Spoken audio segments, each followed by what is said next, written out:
Or you can open the YouTube Oh, I video know what it is. yourself. I never clicked the go live button. Ah, There we good. go. They didn't see the entire setup process, so All that's right, good. guys. So can you guys see and hear us now? I think we got everything figured out. Hello. Let's see. I want my camera to show. Thank you, Skype. That's me. I'm like 3 pixels big. Sam You has a guys nice can hear camera. us. Type something in the chats. We're trying to figure this thing out. Hello. Can they hear us? I have no idea if they can hear us. Oh, okay. They can hear us. Yes, yes, Yeah, yes. it's just like it's probably like 15 seconds of delay, so that's fine.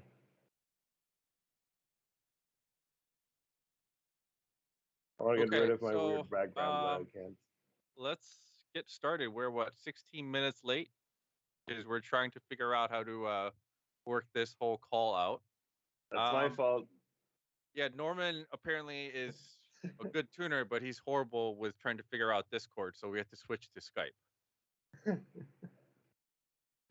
With that said, today we're going to talk about Alphaspeed. Let's start with that. We have a lot of people that have questions about how tuning works. I Yeah. think the biggest question is, we have to actually give our clients information as if, we're in their shoes. Like if they don't know anything about tuning, like how would you explain what you do? When someone comes in and they try to say, I want to get a tune, I want to get extra horsepower. Like what do you actually change within the maps for Okay. us to gain power? Okay, so the thing is, like, cars obviously have a tune from the factory, and these tunes from the factory are made so you can like have your warranty for the entire warranty period. They take into consideration a bunch of stuff about emissions, about a bunch of stuff about like NVH, noise, vibration, and harshness. Like all those things are taken into consideration when like the factory makes your OEM tune. So like I'm pretty sure that someone that's into like car racing doesn't care that much about NVH, doesn't care that much about emissions, doesn't care that much about fuel economy. Like if you add a bigger turbo, obviously when you make more power, it's going to waste more gas. So I make everything work to the new expectations. You want a bit more power, that might make it waste a bit more fuel because when the EPA is giving you your MPG ratings, they do it at stock boost. I add boost, that throws your MPG off the window, but you get more power. So it's all like a trade. And if you're into car racing and like tuning your car, like that's usually the kind of trade you're looking for. All right. Well, I mean, when people are asking, I get a lot of people that ask, like, what kind of parameters are changed in order for them to gain this horsepower? Is there a simple way to explain that? Yeah, and like most NA cars, it's usually ignition timing, fuel, and with newer cars, it's cam timing too. That kind of stuff. You make like the OEM always needs to take into consideration the thing I previously mentioned, but I can just like maybe you want a bit more torque here, and that would throw your like the expected fuel economy numbers out the window. But now the cam is in the place you need it to make a bit more power. And if you're turbo, it's basically the same thing, but now I can add boost too. And this is basically free horsepower. You say more boost and more air goes in, more power. How do you determine how much boost the car can handle? It's usually like so there's like a standard with the compression of the engine on the BK2 Genesis coupes. It's 9 to 1 if I'm not wrong.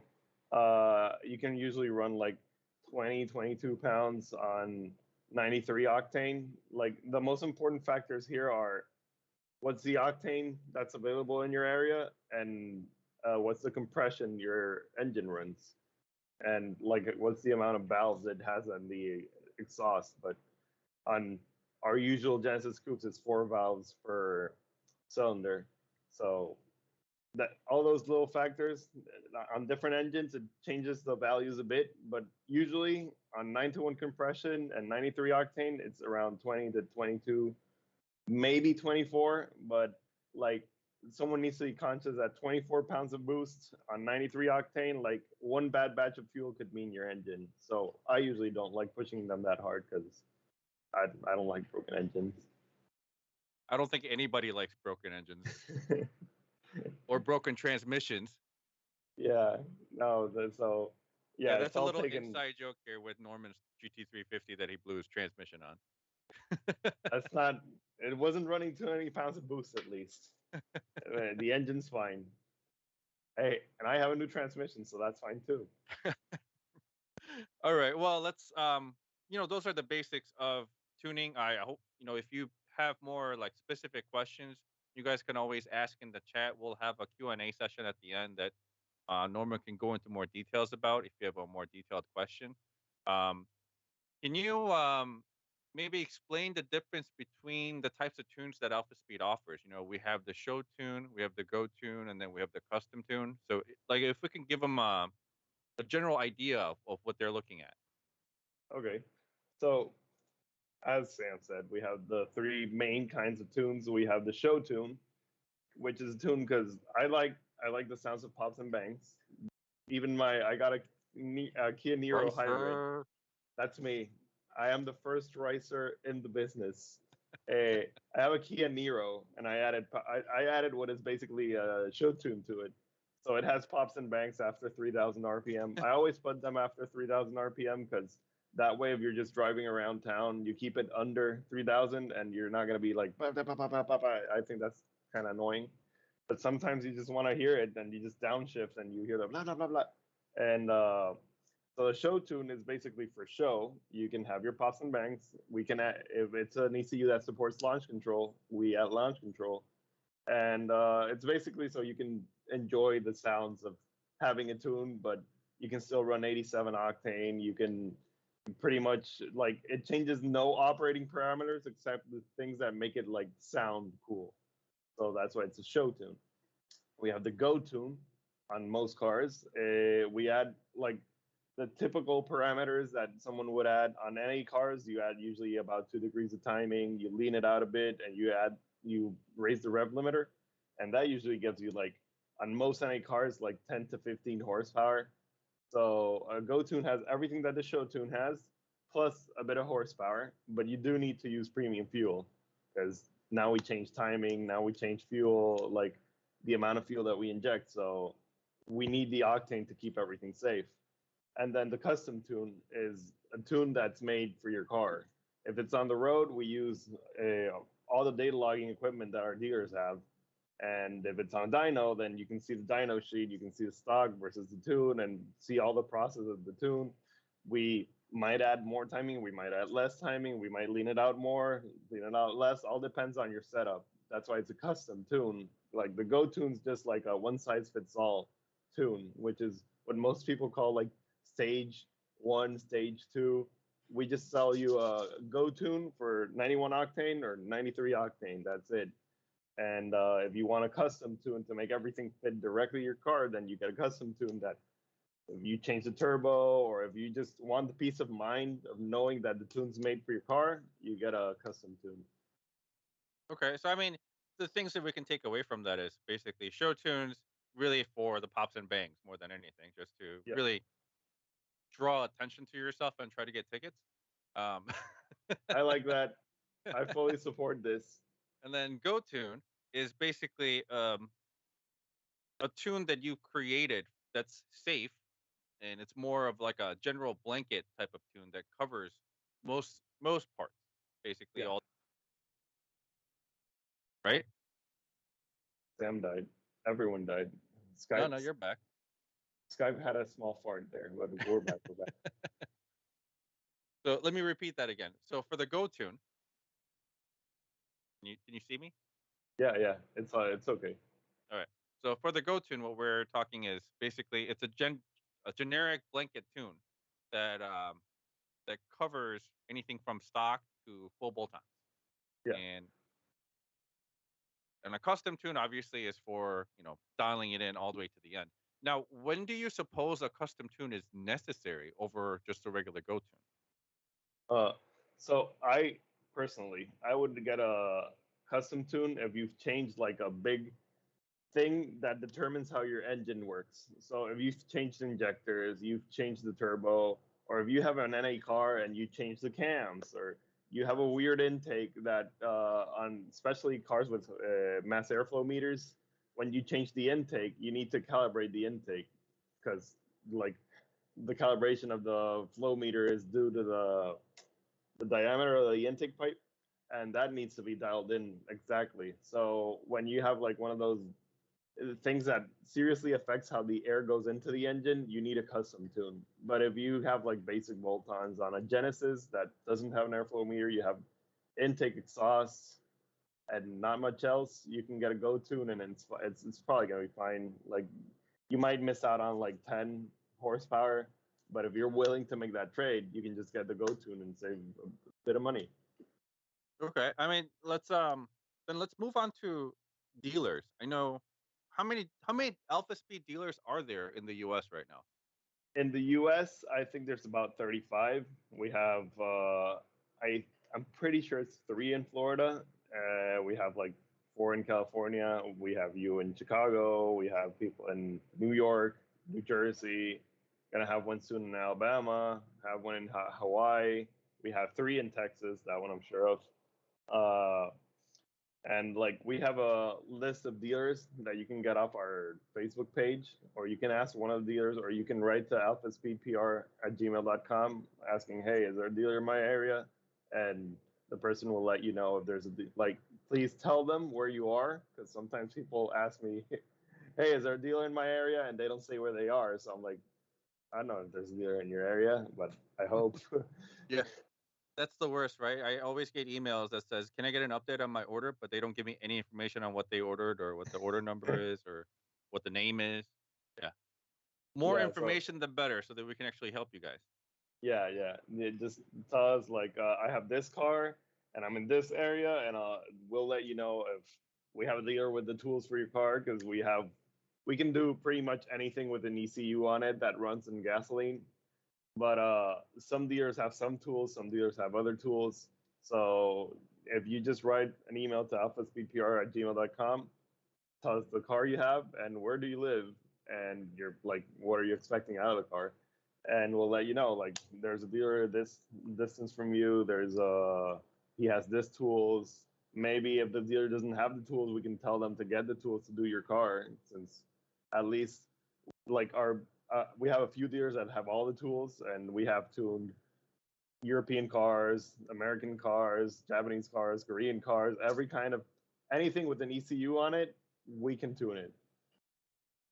Okay, so let's move on into that. Now that we're talking about different types of cars, Yeah. um, a lot of people are under the impression that you need to go to a specialized tuner for their own car, right? So they're saying, okay, so Alpha Speed is good at Genesis Coupe, so I'm going to go to Alpha Speed for Genesis Coupe. And then all of a sudden, let's say 5 years down the road, they switch cars to and get an Audi S5. Okay, Mm-hmm. now they're going to look for an Audi tuner instead of Mm-hmm. saying I'm going to go to Alpha Speed to have my Audi tuned because Mm-hmm. I want a specialized tuner to tune my car. I mean, that's like the most common thing that we see. What do Mm-hmm. you say to people like that? Like, are you able to tune all those cars, and how do you feel that you're competing against the specialized tuners of that particular brand? Okay. So the thing is that most of these tuners that are specialized in like, I'm not throwing shade or anything. There's people that like specializing in a brand or something. Personally, in Alphaspeed and AlphaX, we specialize on ECUs. So you're gonna see maybe our dealers like you sell parts for Korean cars, but Alphaspeed and AlphaX, all we do is computer stuff. We do we make our own ECUs. We tune every possible ECU, since I don't really invest the time on mechanical finding parts, developing fabrication stuff. Like, my focus on every car is to work on the ECU. So like, I've worked on pretty much every kind of ECU that's out there. So if you're one of our clients, you can, like, you had a Genesis and now you have one of the, like, an Audi or Ford or something, you still qualify for the retune price. And trust me, I've worked on Audis, I've worked on Fords, and since I specialize on ECU stuff, I believe that I can offer a competitive service on the ECU side of things. Maybe I'm not going to tell you like the setup you need to make 500 horsepower, but if you bring me that setup, I'll make sure it works. Okay. Um, this is from my knowledge, Yeah, because I work with you a lot on doing R&Ds and stuff, and yeah, there are certain cars where it's impossible to find map packs for. So, yeah. can you kind of explain to customers or the viewers here what map packs are and how that is very important on being able to tune a car? Okay, so map packs.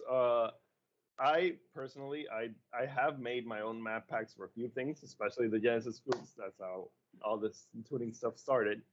But like, there's some cars with newer ECUs, and as some people know, all this right to repair stuff. Like, there's very little documentation about new stuff, and every year that goes by, we get less and less documentation available. So it's getting harder and harder to find the maps.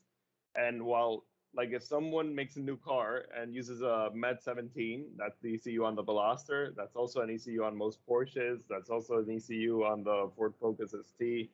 If they use a Med 17, I can probably make the map pack because I already know how the Med 17 works. But a bunch of newer cars, like some newer Hyundais, are bringing a Sim 2K 350 ECU. That's a new series from the Sim 2K, but the map structure is not the same.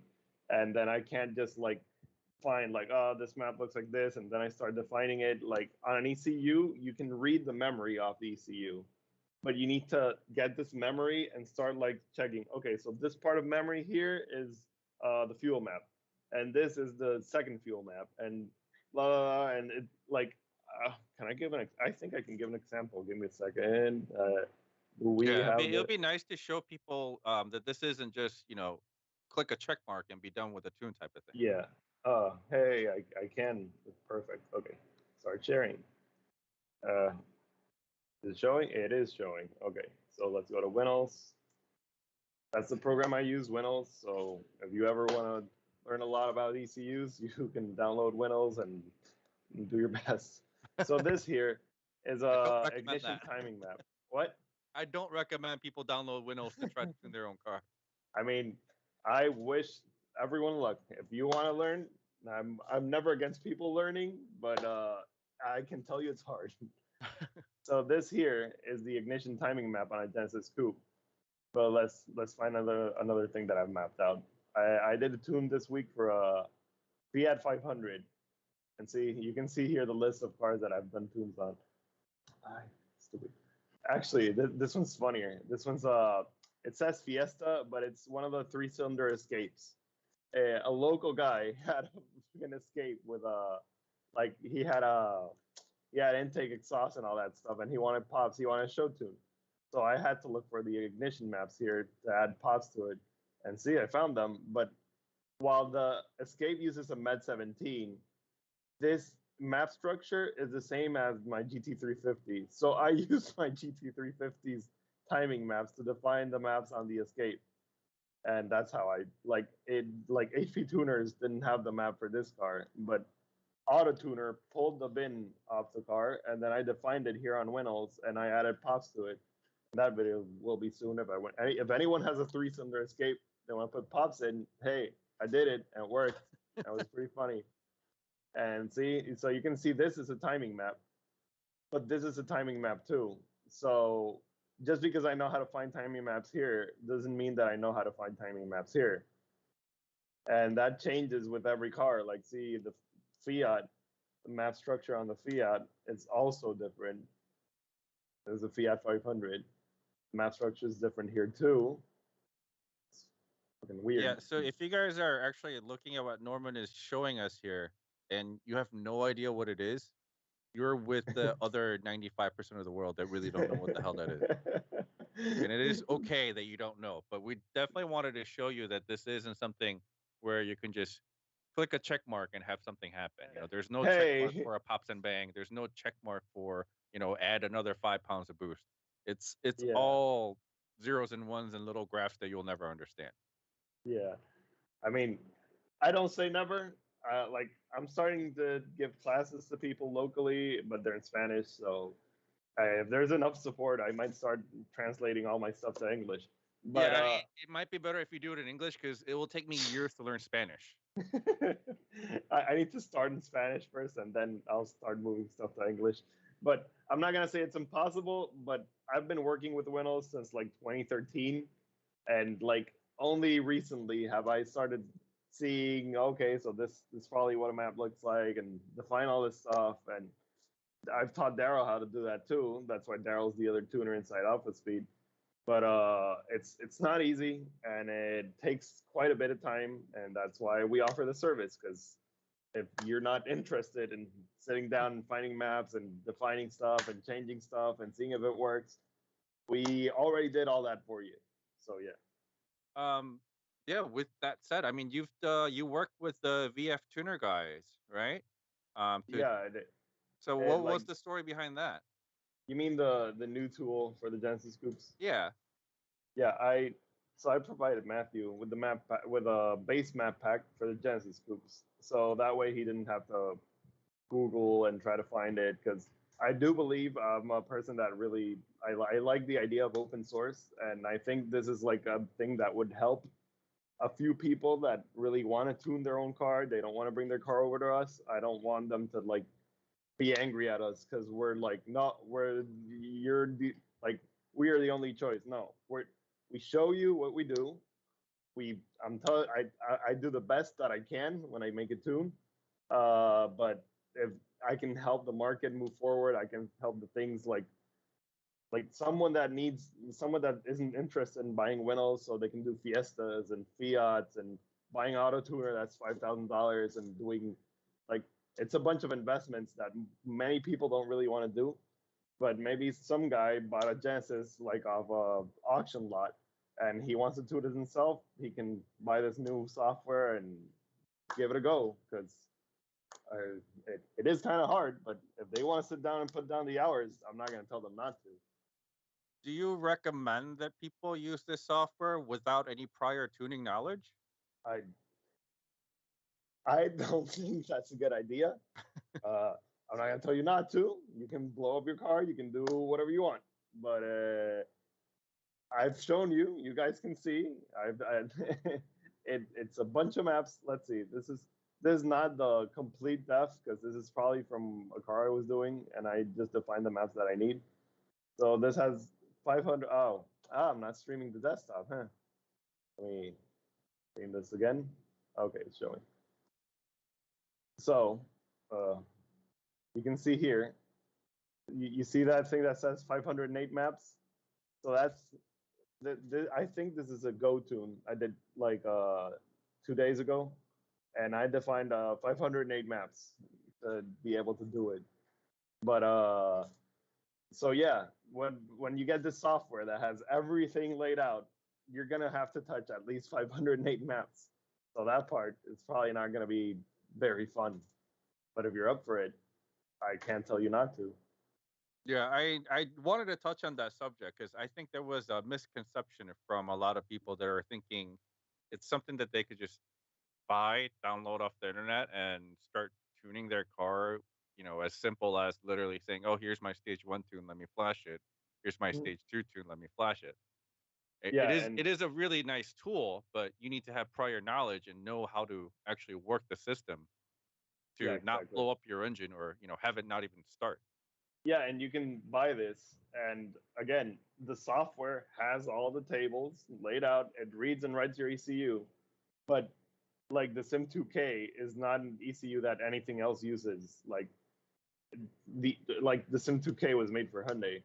So unless you know how the Sim2K works, a tuner that's been like you said that there's tuners that they're specialized in Ford, for example.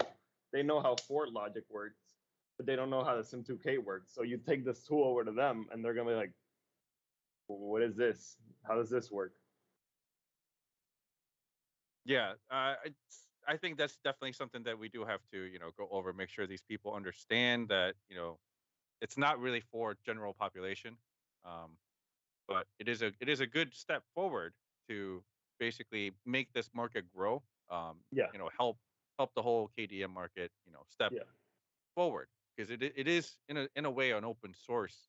So if you have the knowledge to it and if you have the time to put into it to do your own research on how the actual ECU works on these cars, it is a tool that you can use. But yeah. for the general population, it is recommended that you let a tuner do the tuning.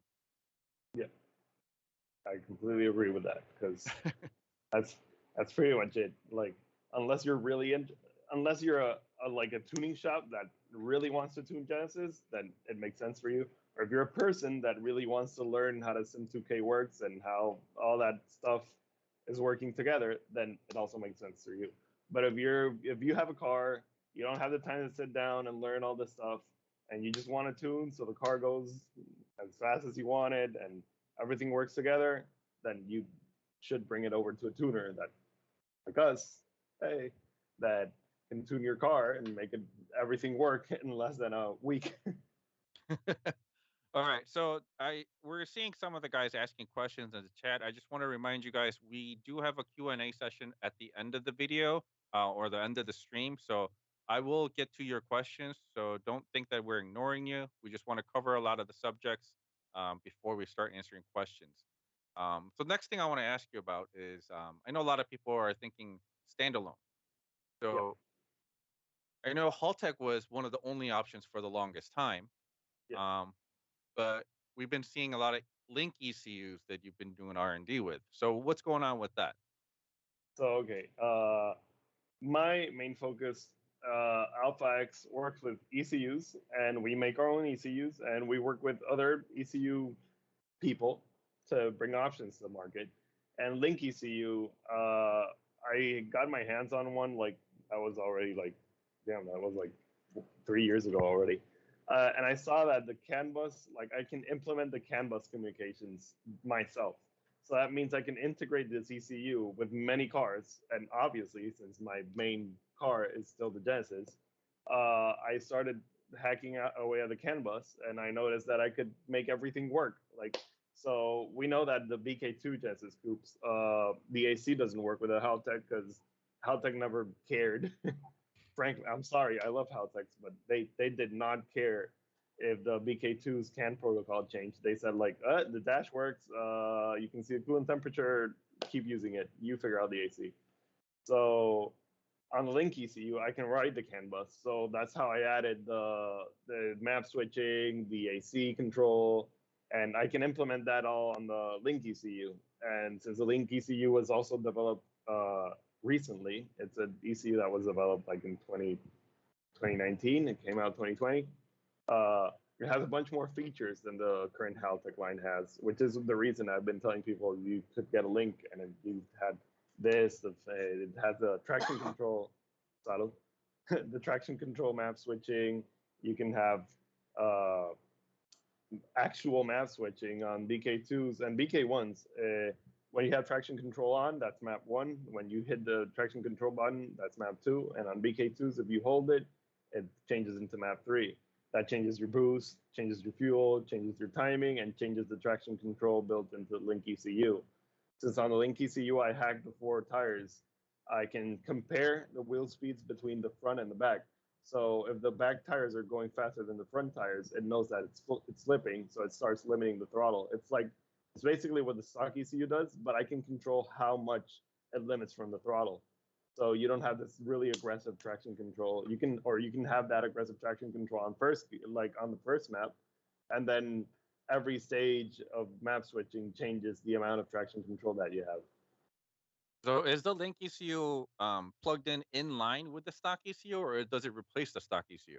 It replaces it completely. Like, yeah, you just take the stock ECU out, put the Link ECU in, and the Link ECU doesn't have the weird throttle control issues that the Haltechs have, and they don't overheat like the Haltechs do. I know that the new Haltech Elite series doesn't have the overheating and throttle control issues, but the Link ECU gives me all the extra CAN stuff, so that's why I recommend it. Because like the Haltech Elite 2500 and the Link ECU Extreme, they're basically direct competition. But the Link ECU allows me to do a bunch of fun CAN stuff that I can't do on the Haltech, so that's why I always say use the Link. It's better. So with the Link ECU, are you able to run flex fuel? I know that's Yeah, a popular thing for people now. yeah, at full flex, like it, you put a flex sensor and it automatically knows the amount of ethanol you have, so it changes the map automatically. Everything changes automatically. Okay. So for you guys that don't know what flex fuel actually means, it means every time you pump E85 at your gas station, it's going to have a different percentage of ethanol, and the ECU will be able to read that and adjust the maps accordingly. Whereas then, if it's not a flex fuel car, if you're tuning just for E85 content of 30%, 40%, or 50%, you basically have to try to keep up with the mixture yourself, and ECU has no way of changing the maps on its own to accommodate. Yeah. I just wanted to let people know. I know some people, when we talk terms, you and I would know what we're talking about, but sometimes people get lost in the terms. So Yeah, it happens. And yeah. also, I don't know if you were gonna mention this or something, but I'm making the Alpha ECU for the Genesis Coupes. Like we've had it running. Daryl has one to test on. I found a glitch on the throttle control, which is why right now there's like not much news. It is coming, but I'm taking my time. The Link ECU is available, and I want to make the Alpha ECU at least like it's definitely going to be cheaper than the Link ECU, and I want to make it just as competitive. So I'm making sure that everything works. I don't want to ship out an Alpha ECU and then throttle dies like the Haltex do. Mhm. And so that's coming. Also, I like you mentioned. I do have my line of ECUs for other cars. We're starting to put them on more and more cars. You'll see videos on the AlphaX page, but in Spanish. Uh, but I put it on a 3-cylinder Mirage. We're putting it on a Lancer in like this week. Putting in one of the Ford Chants on Lancer, making it fully plug and play. This ECU is gonna have all the features that everyone's used to, but made by us and a bit more budget friendly. So yeah, Okay. Well, that's good. So we're going to have a budget-friendly standalone option. yeah. Now, with standalone, how does emissions work? Uh, thing is with emissions, right? Like I'm pretty sure I could make the ECU like say, hey, emissions are passed, but I am very probably not going to do that.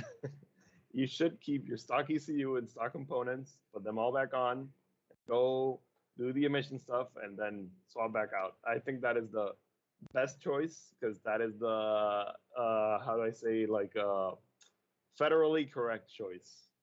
That's I really correct choice.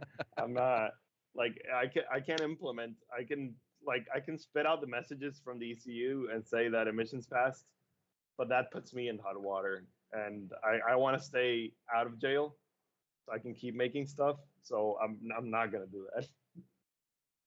Yeah, you heard that, guys. This is one of the reasons why a lot of the Alphaspeed tuners or the dealers will not turn off your O2 sensor codes anymore because EPA has been cracking down super, super hard on the tuners who basically mess with anything emissions related. So we can't recommend that you circumvent emissions in any way without getting in trouble, and we can't really give you options to circumvent emissions with your cars Yeah. without getting in trouble. The best option you have to do all this emission stuff is at voting time when you're gonna vote. Make sure that this person like tells you like we'll still give you the freedom to modify your car because they put the pressure on us, and then we have to go like there's nothing we can do because if we try to help you guys uh, defeat emissions, we're the one going to jail. We're the ones getting fined. So I can't I can't really tell you much except keep your stock components and go to the emission center with everything stocked so everyone's happy, and then go back to your house and do what you will. Without getting in trouble, you could also try to register your car into a location where there is no emissions testing. Technically, that's legal if you're, I mean, it is. yeah. So you could do something like that. Again, take that with a grain of salt. I'm not recommending it. Don't come and try to kill me, EPA, please. At least I'm in Puerto Rico, so they need to like get a plane to kill me, so I'm good.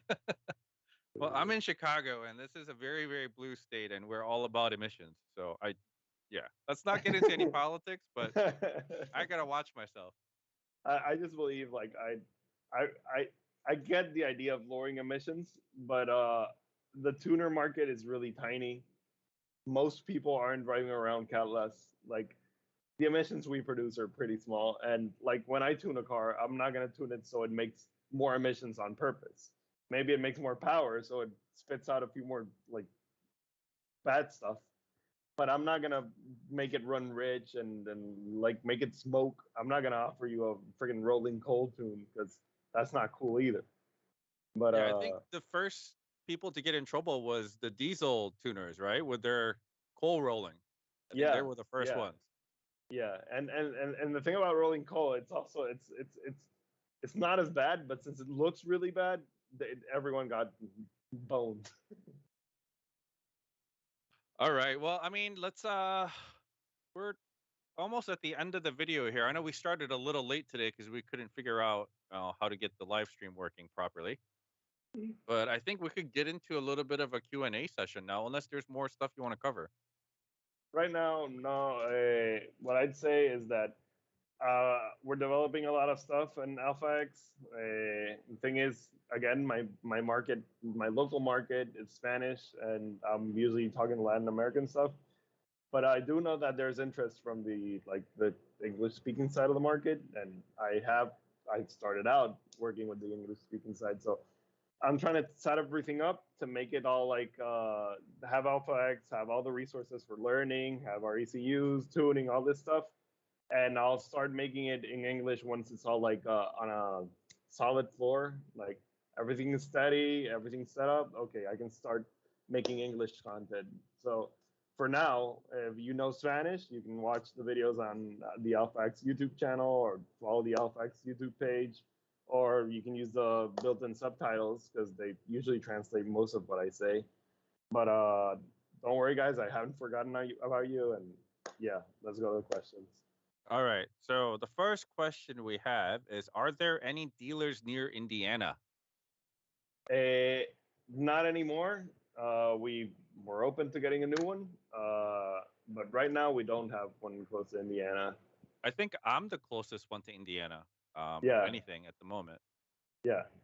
Yeah. So if you are, closer to the Chicago area or within hours of it, you can definitely get in contact with me, and I can take care of you, whatever your setup is. Um, and then the next question. Would love to know if you guys would be willing to take a look further into the Genesis 5.0 tune. Uh, if I'm not wrong, the recent development on that's paused is because VF2 had a weird glitch where the car would like start once and never start again. So I we're think that's waiting on. fixed. Uh, We we have to can test it. continue. Yeah. Yeah, They we they can told us it's continue. fixed. We have to test it. Yeah, yeah. So I think that's what happened with the 5.0 stuff. As soon as that stuff gets solved and tested, we can keep going. I think Daryl has a 4.6 or a 5.0. So yeah, I mean, what is there to left? What is left to actually test on that car though? speed limit, because we made a bunch of power on it, Yeah. right? Yeah, I mean, we made good power out of it. I think you mapped out pretty much everything that's needed to make power out of the NA side of things. Yeah, yeah, I think the only thing that we really have left to do is try to figure out pops. yeah, We never could get yeah, the pops to work, right? Um, yeah. Top speed. And then if Uh, someone ever comes up with like a turbo kit or a supercharger kit, I mean, that might be a fun avenue to go down. It might take a few days to tune, but another thing, another important thing that I want to make clear. Uh, we can add timing, remove fuel, and move cams only so much. I can't just keep adding timing like it's boost and the car keeps making power. Because there's that misconception. People tell me like, I'm gonna get a retune, but let's change about your car. Oh, nothing, but I think I can make more power. I'm like, ow. I don't think you can make more power because Right. we didn't just like, I'm gonna leave a 5 horsepower on the table because that's how I feel today. He paid me for a custom tune, but I'm not gonna give him everything he could have. That doesn't make So sense. I think we need to explain that timing is not like boost where you can keep turning it up because timing technically goes in a circle. So it goes in a revolution. It has to do with how your engine actually revolves Yeah. and So how okay. advanced it is and how retarded it is, and that's not a Yeah, there's a point called mean best torque, and that's usually where you want to leave timing at. Because if you add timing, all you do is increase your chances of not gonna make less power. So it makes no sense. You find the optimal timing that the engine likes to make the most power possible, and that's where it stays. Because just keep adding timing is not going to make it any faster. It Yeah, I might mean, make when it you're adding slower and timing, break it. basically you're making your spark plug fire before, or earlier as much as you can, but like you don't want to do it too early. It's not going to do Yeah, anything. yeah, If anything, it'll hurt the engine at that point. yep. Okay, and let's see. What's the next question?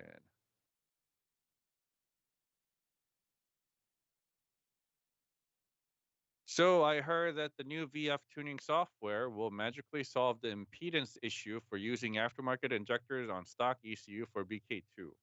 I don't think that would be able to change the impedance, would it? No, I didn't make the tool. I've never found a map that says like impedance level of injectors. I'm pretty sure that's hardware related because when you change the impedance of the injectors, you need to change the way you drive them. So uh, at least I haven't found it. I didn't make the VF tuner software, so I can't tell you if it will or it won't. But I think there's more things in software to changing the type of injector that the ECU uses. So yeah, Yeah, like the BK2 2.0 uses a very, very odd um, ohms for their impedance. It's not high impedance or low impedance. It's like middle impedance. it's 8 ohms, and the thing Yeah, with 8 ohms is that it's the borderline between low and high impedance. yeah, So yeah, it's not driven like standard injectors, which is why the only injectors. This is something that I can say. ID 2000 injectors do work on BK2 because they are 8 ohms too. yes. I So actually used that on my SEMA build, my red car that I did. yeah, that one does work with the stock ECU since the impedance matches. But no other injectors has ever worked with the BK2 ECU, and we have tried.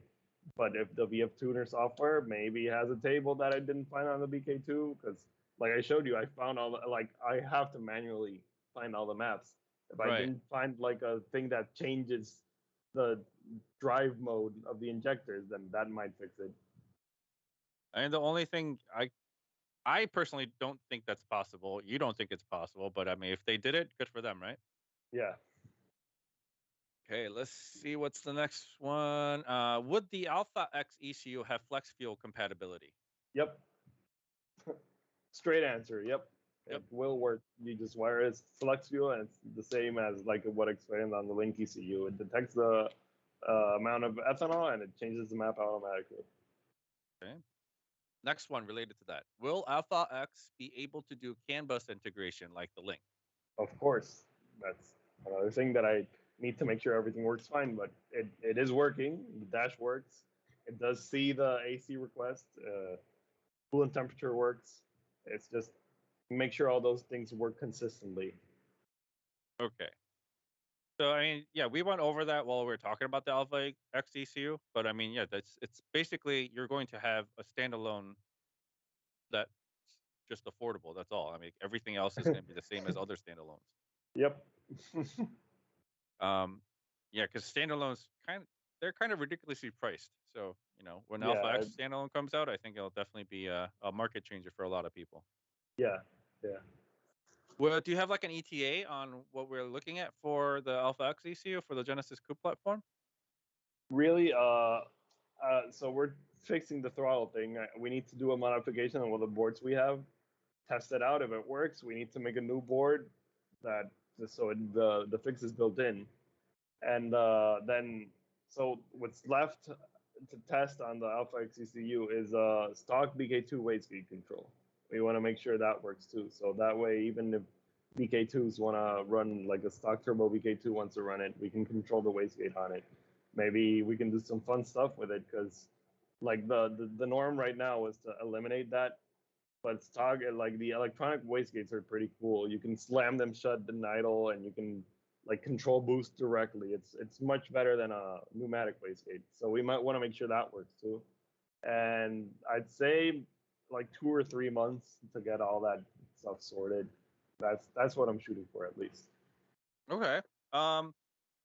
I think the next question is, can I get a TCU tune for my Genesis Coupe Auto and not an ECU tune, or do I need to tune my ECU as well? No, you can get a TCU tune without an ECU tune. Thing is, if your tune on the engine doesn't have the rev limiter raised, you'll just bang off the ref limiter because the transmission's waiting for you to get to the RPM. It's set to shift now, but your ECU tune doesn't have the rev limiter raised, so it'll just stay there like the TCU's like, oh, I haven't gotten to the speed I need to shift that, so I'm not gonna shift. So it won't throw a code, but you won't be able to take full advantage of it. Yeah, yeah. Right. Let's see. How many more questions? For the AlphaX ECU, do you have one coming out for the 3.8 as well, or just the 2.0? Right now, only the 2.0. The big problem with the 3.8, if anyone knows the solution to this problem, the connectors for the ECU don't exist. I have not found them anywhere. Like, I need the ECU side connectors, and like the only way to get them is to get a 3.8 ECU and yank them off. But like, it's a pain because Yeah, it doesn't sound fun. Yeah, and the 3.8 ECUs are really expensive, really hard to find, and the connectors are nowhere. For the Sim2K, you can buy the connectors off DigiKey, so I can just source the ECU side connectors and make the board for it. But the MT86, which is the ECU on the 3.8s, there's nothing. That ECU was made exclusively for the Genesis, for the 3.8. So there's nothing on the connector side. So if there's nothing on the connector side, I can't do much else. Like when the 8-channel AlphaX ECU comes out, you could wire that one to your 3.8 engine, and the dash will still work because the CAN bus is the same, be it 3.8 or 2.0. But plug and play, it's really improbable. Okay. Looks like we just have 2 more questions to go. Actually, 3 more questions to go. We just got the last one. Let's just stop the questions there for the day. But okay. The first one would be any further TCU options in the near future for the Genesis sedans. I know we have the stage 1 going, but are we able to do stage 2 on that in the future? At least the development of that is spearheaded by Daryl. I'm pretty sure he's been playing with TCU on his. I think he has one of the V8s, and he's been working on making a stage 2 for that one. So you ask Daryl, and he can tell you if. I think Daryl's in the chat. He might be able to answer that himself in the chat. Then. That works too. Yeah. Me personally, I'm looking for options to replace the TCUs because I'm working with a company that makes TCUs, and I always like replacing factory stuff rather than trying to hack everything. So that's my focus. But if I ever make a development on that, you'll know. All right. Next one. I can answer this for you, but let's read it anyway. Should I get a tune even though my 3.8 burns a bit of oil? You can answer it. You said you were answering it. Fix the car first before you tune it. Yeah. Whatever the reason might be that you're burning oil for, you need to figure that out first. And yeah, burning oil in a 3.8 usually means you might have some ring problems, piston ring problems. So like at that point, yeah, definitely don't want to push that. I'm gonna play devil's advocate here. You could go to a dealer and sign a waiver and say the dealer's gonna write in the waiver, we saw oil coming out of the exhaust, so whatever happens. And if you're willing to go through the risk, I'll give you a go tune, but I wouldn't recommend you do that. I would recommend you fix it first, so that way we can tune a properly running car. Okay, I got disconnected there, but I think you kept talking, so it all worked out. Okay. Yeah, I think you're frozen actually. Yeah, I'm back. Let's see. The next one, I swapped my differential from 3.54 to the 3.91, and I am looking into swapping the Gen Coupe 4.18. He has a Genesis sedan, it sounds like. Are there any changes that may be beneficial or necessary to my ECU or TCU? So basically, he's changing differentials, changing gearing, basically. Wait a second. I think you might not be okay. Can you say something? Can you hear me? Do it again. Can you hear me? Okay, yeah. Okay, I can hear you. You're frozen on video, but we can still hear you, so that's fine. Okay. Okay, now you unfroze. All right. All right. So the question was something about differentials. Yeah. Question is, this guy has a Genesis sedan. It sounds like, and he wants to swap in a Genesis coupe rear end into it. So the final gearing is going to change. Is there Okay. anything that needs to be done on the ECU or the TCU side of things? Okay, so I'm pretty sure the ECU side, nothing needs to be done. The TCU thing is now your wheel speeds are different from what the speed sensor was calibrated for. So it might start shifting all weird. So since the difference, I think you changed from a 3 something to a 4 something, it might start just like shifting too early, or it might not shift at all. You need to you install it and you'll see what it does. Maybe they maybe Hyundai used the wheel speeds instead of the output shaft speed to decide when to shift, and if that's the case, it'll shift just fine. But I'm pretty sure they use output shaft speed, which will make it shift weird.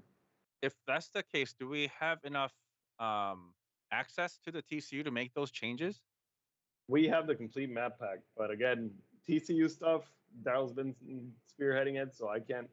Like Norman, I made all the stage ones because I found all the shift speed request maps, but all those things about calibrations, Daryl's the one that knows exactly if we can change like the calibration of the output shaft speed sensor to make sure that it matches with the new differential. The Okay, output shaft actually, speed is Daryl the actually same, but answered that for us just now, so I think we're good to go on that one. okay. So yeah, I mean that's. Uh, you want to do a couple more questions? I got a couple more. I know we said that Okay, was but the end, but let's make 3 more. all right. I swapped my intake manifold on my BK2 2.0 with a BK1 aluminum intake manifold and got Mhm. it ported and polished along with my throttle body. If I don't know if I need a custom tune to stop the car running lean. Okay, first off, you need to make sure that your car is running lean. So I hope that whoever asked this has a wideband and make sure that it doesn't. If it does, yeah, bring it over for a custom tune. We'll account for all that and make it run right. And it's considering it's a BK2, most likely it's not running lean. I mean, it's Yeah, got a yeah, target there. lambda system. Yep. Yeah, Yeah. So it's what target closely. lambda is, guys, is basically the car has a wideband sensor built in, so it will basically go to the AFR that it's designated to go to, even if you put more air into it. So Yeah, at least it'll try. So yeah, it will I'm try. pretty sure. I'm pretty sure you're not outflowing the capabilities of the stock fuel system because the stock fuel system is good to like 400 horsepower. But if you are somehow, then it'll try to fix it up to a certain point, and then it's like there's no more fuel left. Right. I mean, it will go to the limit of the hardware, basically. Yeah. All right. So how rough is it to tune ID 2000 injectors on the stock ECU for BK2 compared to a standalone? Significantly. Uh, actually, I love streaming my screen. Share screen and start sharing. Okay. So here the injector. Uh, I'm just gonna look for the demos. It's easier this way. So there's a bunch of tables that deal with injector flow rate. Uh, Flow rate. Ah, injector. This, there's so many tables. Like all this area. No, it's. I'll show you which one's the area because I do recognize it. But long story short, there's like 15 different tables dealing with injector data, and then there's a bunch of injector corrections due to like the size, the tip, the temperature of the injector tip. This is something that's really important for emission stuff. So all OEM tunes are always taking these things into account, and it makes I knew it was here. So you have this table dealing with injector dead times. This is a demo, so you can't like it's empty because it's basically a test ROM. But here's the injector dead time correction. Then the way you know that they're 2000 cc's, right? So where's there's a table here that's injector size, but the stock ECU, oh, here it is. The stock ECU determines the injector size by the amount of fuel it can inject in 1 millisecond. you see that it says ms, so that's 1 millisecond over milligrams. So you need to tell the ECU the injector size in the amount of fuel that the injector can inject every millisecond in milligrams. How do you know that? Basically, we've done so many cars that I found the values that usually correspond to each injector. We've done things of 750, 550, 1000, and usually 1000 is like 0.12, 0.115. But like this, that calculation there takes a bunch of stuff into account, and the farther you get it from the stock injectors, the more skewed that thing gets. So when you're comparing that to the standalone, you're saying standalone is more straightforward. Yeah, I I love streaming. I can show everything here because again, I want people to understand all this stuff. I opened Haltech ECU Manager. Where is it? Okay, guess Haltech ECU Manager doesn't want to open up, so let's show you how it's done on a link. I mean, you were talking crap about Haltech earlier, so it's Yeah, given that it doesn't want to open for you. It's warranted. It's warranted. So here on the link, we can see that we can go to fuel setup, injector setup, and I can let me set it to the modeled fuel equation mode, so it takes into account all injector stuff. And so while Norman is talking, if you guys are looking at the screen, this is for a standalone, and it is still alien language.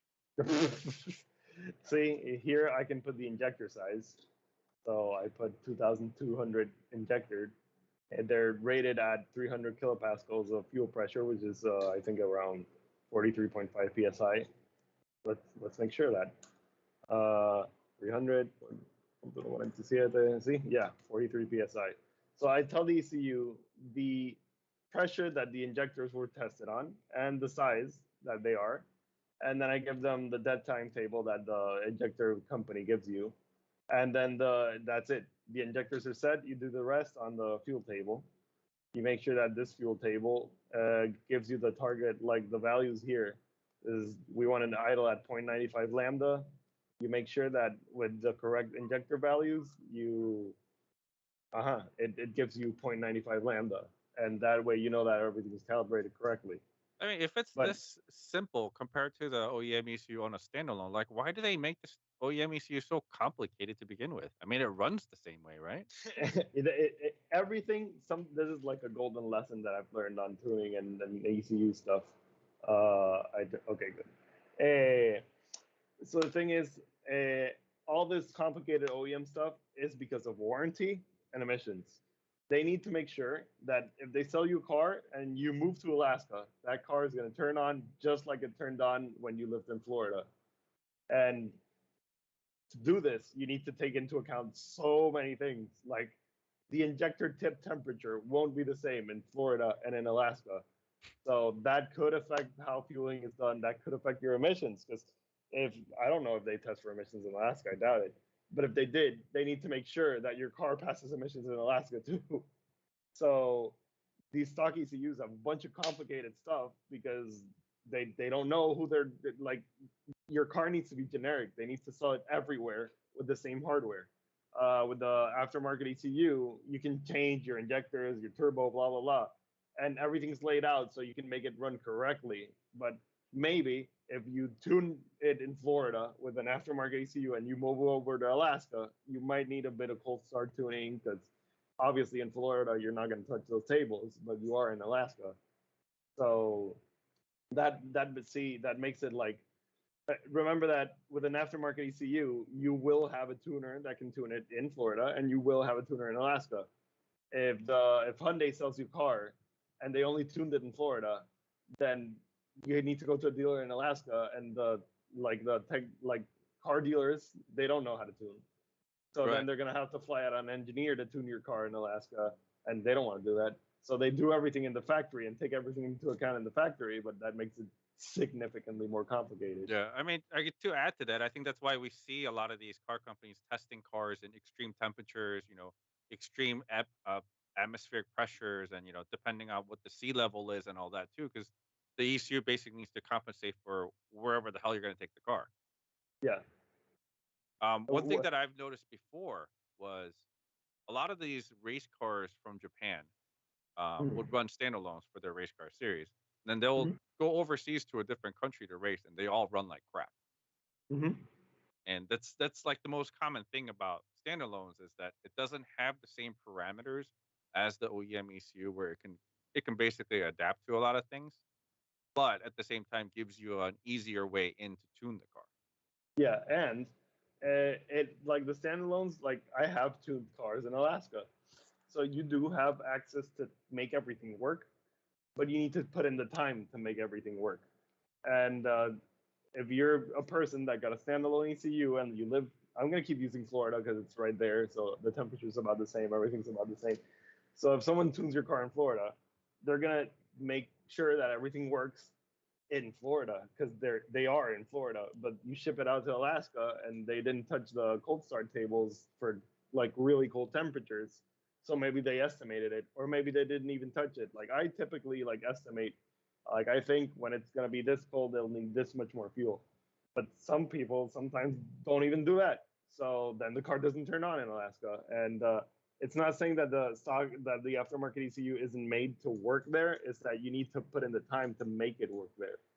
Right. I mean, essentially, it's the R&D that the OEM does that you have to do the same thing with an aftermarket ECU. Yep, yep.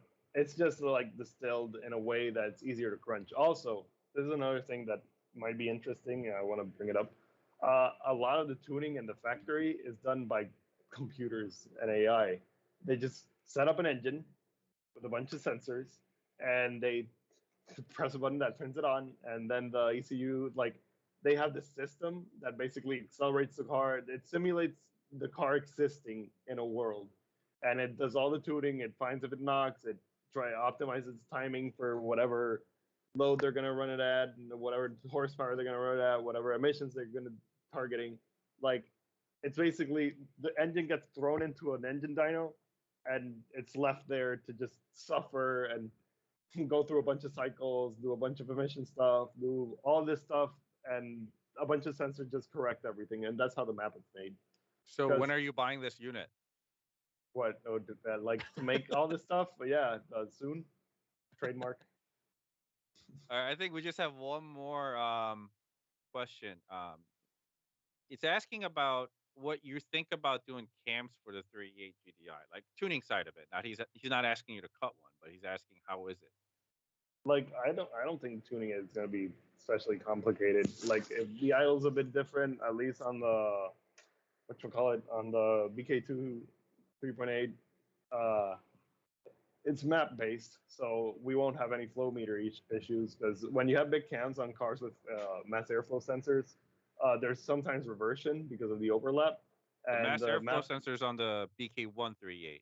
I just want to yeah, clear that up with the general viewership here. But the BK2 does not have a mass airflow. It runs off map.